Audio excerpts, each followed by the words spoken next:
to another video. As always, I hope you're all doing super well. So as you can see, I'm finally doing another episode of these like chill colouring videos. So I did mention a little while ago that I thought I'd turn this into like a little series because it's just really fun and therapeutic and something a bit different on my channel where you guys can just chat and chill with me and even have it on like as something in the background. So I am using the Creative Haven Country Kitchen colouring book, and the colouring pages in this are just so lovely, and I always have so much fun while I'm doing these, and it's just nice to be able to sit down and do another one and film it and actually just share it with you guys. So I was definitely struggling to pick which one as you can see me at the beginning, kind of like flicking through and deciding on which one I should do, and I ended up choosing this like really beautiful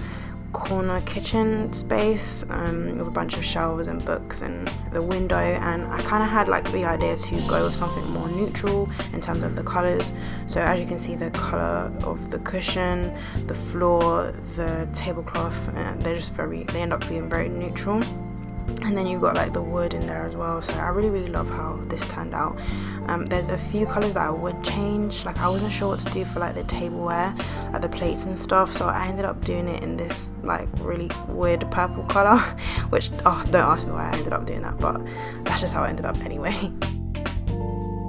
So I decided to use my Ohuhu markers for this, and they're like the brush tip ones, so it has like a chunky side and a brush tip on the other end, and there's such a huge variety of colours, and I got this set specifically from Amazon, so I will make sure to link that in the description if you guys wanted to try them. But I will never not enjoy these and not like these. Like, they're so versatile and stunning, and they're incredibly durable as well, because I've had them for over a year, probably a year and a half to 2 years at this point, and they still work great. And I've used them on many pieces of art over the time that I've had them, and I wanted to use these markers because I don't know if you guys remember in my last one that I used the zebra click art pens, and the variety of colours just wasn't good enough for me. Although I did love them, they just didn't have enough darker colours to add shadows and stuff like that, so I could not wait to use these markers on my colouring sheet this time around, and each shade has a perfect darker shade to blend with and to add shadows, so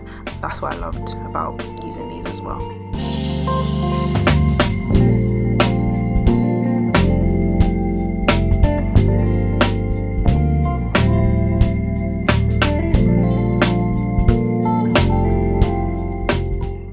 So in my first episode I ended up talking about journaling and like the pressures of each theme having to look like really perfect and really detailed every time, and that definitely comes from like the pressures of seeing other artists, and YouTubers always come out with like amazing art, but more so specifically for me it's the pressures from myself, and just kind of talked about the fact that I loved switching it up and sometimes doing really minimal themes in my journal, because sometimes I honestly just don't care to do a detailed piece of art in my bullet journal. So I actually wanted to talk to you guys about what I've been doing recently with my time, and I've been reading a lot of books, so I just thought we could just chat about that. So I don't know if you remember, in a previous video I made a reading journal setup, and it was like at the beginning of this year, and it was probably one of the most fun but the best setup I've done in like a journal.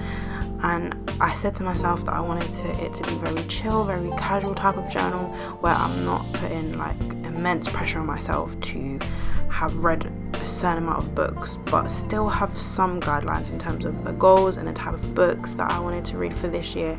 So that didn't go completely to plan, which I was honestly not expecting it to anyway. Whether that's me setting myself up for failure or not, I had an inkling that I wouldn't read as many books as I would have liked this year.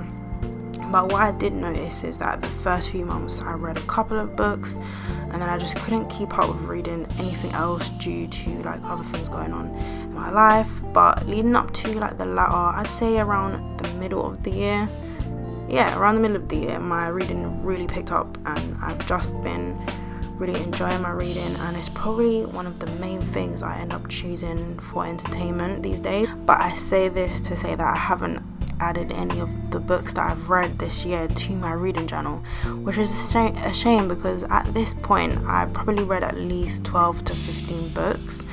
that I could have added spreads, and I really could have done detailed spreads about in my reading journal. But again, I'm not trying to be too hard on myself because I think I needed this time to really get into my reading without thinking, oh, I need to make a spread for it once I'm done with it. So for me to be able to have more of a natural flowing reading habit, I had to kind of just forget about the whole reading journal thing and then be able to start making book spreads next year. So what I think I'm going to do is use my reading journal starting January 2024, and then it could be fresh start. And I think this will be a really positive step for me because I've learned so much by reading that I have to write something down at this point. And I know for a fact that some of the books that I've read this year will come up in my reading journal next year because I'm going to reread them. So I'm definitely looking forward to rereading a couple of the books that I've read this year.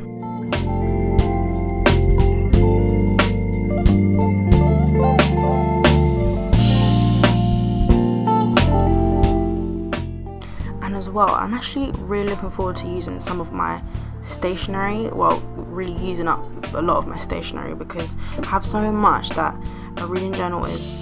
probably the best place to use them, because I know I'm going to end up using loads to make the spreads look unique and colourful and kind of tailor it to the book that I've read. And what is really cool about my reading journal is that it's big enough to cover more than a year, so I don't have to be I'm gonna have to make a new one at the end of the year or each year. It's very chill. It's very,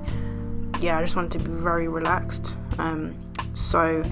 it's definitely big enough to cover more than a year, and I don't even mind adding pages to it to keep it going for as long as possible before it gets too thick. But I will link my reading journal setup video somewhere here in the cards so that you guys can check out if you haven't had the chance to already. Also, if you guys have any book recommendations in specific genres, romance, but not teen romance, but more like serious romance, and especially nature and also art and autobiographies and biographies, then please let me know in the comments. I say this, but I honestly have so many books that I'm looking forward to reading next year that I have lined up already, that I already actually own. And what I ended up reading this year really surprised me because I learned so much about myself through these books, and none of the books that I've read this year, I already had them when I wanted to read them, if that makes sense.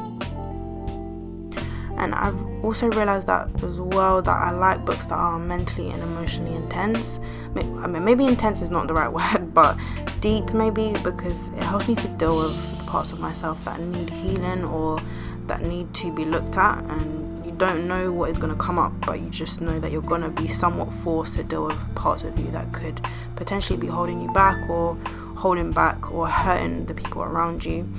And also triggers as well, because I feel as though triggers are letting me know that there is something that needs to be worked on, so that it doesn't stop my self-development or my relationships from growing. And this is just kind of personal for me, but rather than accepting things about myself that clearly can be changed for the better, I'm forcing myself to find out where those triggers or whatever come from, so that doesn't continue to be a permanent thing.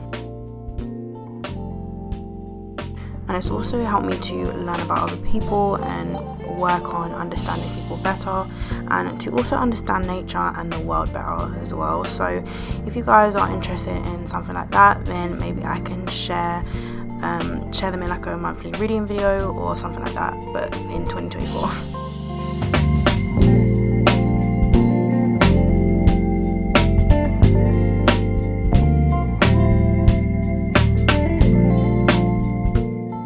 So here is pretty much the final colouring piece. I hope that you guys was able to enjoy this video and that you was able to either colour along with me or just eat something. And I'm hoping to do another one of these next month as well. Thank you guys so much for watching, and don't forget to comment if you have any book recommendations for me, and also like the video as it really helps out my channel, and I shall see you guys in my next one.